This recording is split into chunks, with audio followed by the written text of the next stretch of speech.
Halo, Assalamualaikum. Balik lagi di channel aku di Esti Denatur. Kali ini aku mau berbagi info tentang pengobatan dari diabetes. Yuk kita simak video lengkap berikut ini.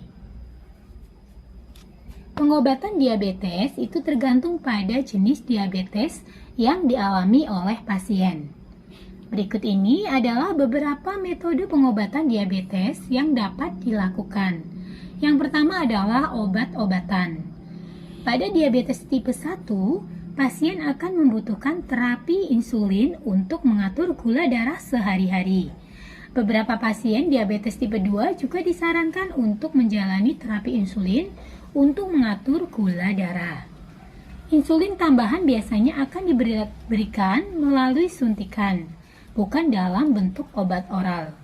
Dokter akan mengatur jenis dan dosis insulin yang digunakan serta memberitahu cara penyuntikannya.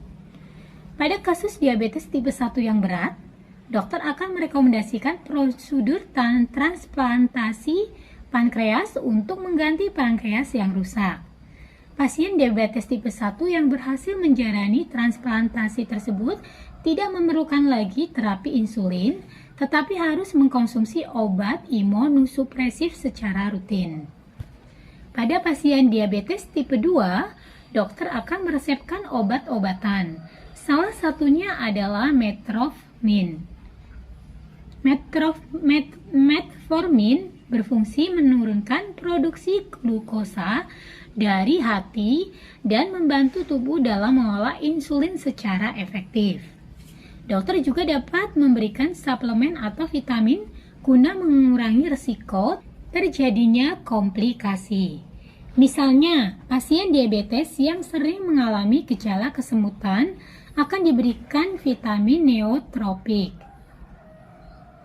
Vitamin neotropik umumnya terdiri dari vitamin B1, B6, dan B12. Vitamin ini bermanfaat untuk menjaga fungsi dan struktur saraf tepi.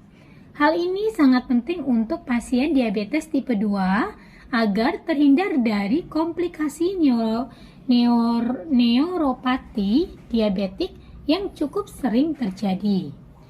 Nah, yang kedua adalah perubahan pola hidup.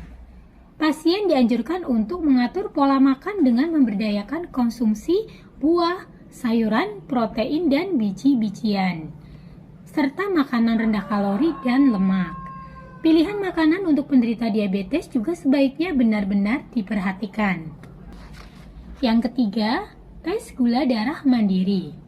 Tes gula darah mandiri dilakukan sebanyak minimal 4 kali dalam sehari, yaitu pada setiap sebelum makan dan sebelum tidur, terutama bagi yang menjalani terapi insulin. Frekuensi tes yang dilakukan tergantung pada anjuran dari dokter. Setelah itu, hasil tes akan dicatat dan catatan tersebut perlu dibawa ketika kontrol ke dokter. Yang selanjutnya adalah komplikasi diabetes. Diabetes menimbulkan berbagai komplikasi, baik yang terjadi mendadak atau akut maupun dalam jangka panjang atau kronis. Sejumlah komplikasi yang dapat muncul akibat diabetes tipe 1 dan 2 adalah: yang pertama stroke, yang kedua penyakit jantung, yang ketiga gagal ginjal kronis, yang keempat neuropati diabetik, yang kelima adanya gangguan penglihatan, kemudian yang keenam bisa terkena katarak, yang ketujuh depresi, kemudian yang kedelapan demensia, kesembilan gangguan pendengaran, yang ke-10 frozen shoulder, dan yang ke-11 luka dan infeksi pada kaki yang sulit sembuh. Kerusakan kulit atau gangrene akibat infeksi bakteri dan jamur, termasuk bakteri pemakan daging. Diabetes akibat kehamilan juga dapat menimbulkan komplikasi pada ibu hamil dan bayi. Contohnya adalah preeklamsia. Sementara itu, beberapa komplikasi yang dapat muncul pada bayi diantaranya adalah keguguran, kelahiran prematur, kelebihan berat badan saat lahir, terkenanya gula darah rendah, kemudian adanya penyakit kuning, atau adanya peningkatan risiko terkena diabetes tipe 2 setelah dewasa. Nah, bagaimana sih cara pencegahan diabetes? Diabetes tipe 1 tidak dapat dicegah karena pemicunya belum diketahui. Sementara itu, diabetes tipe 2 dan diabetes gestasional dapat dicegah, yaitu dengan pola hidup sehat.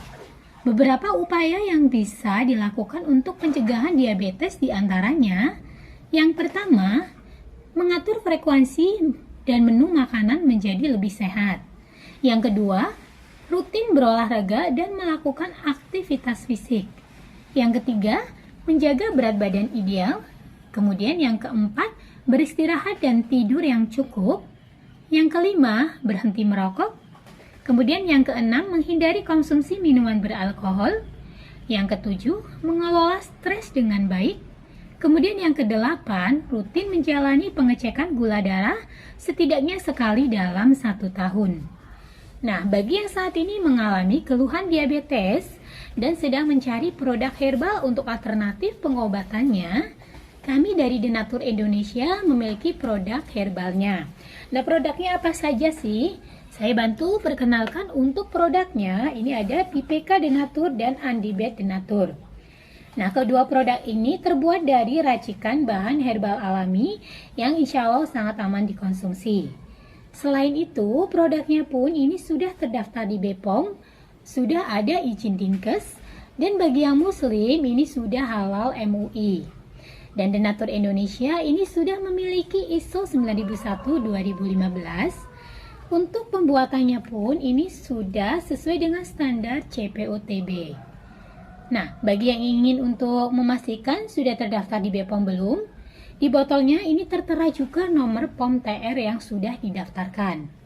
Untuk PPK Denatur, nomor POM TR-nya 173399911.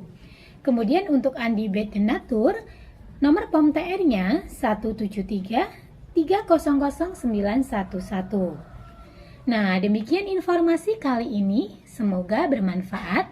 Bagi yang ingin memesan produknya, silahkan langsung hubungi saja kontak kami di nomor 081 329 878 999. Sampai jumpa di video berikutnya. Terima kasih. Wassalamualaikum warahmatullahi wabarakatuh.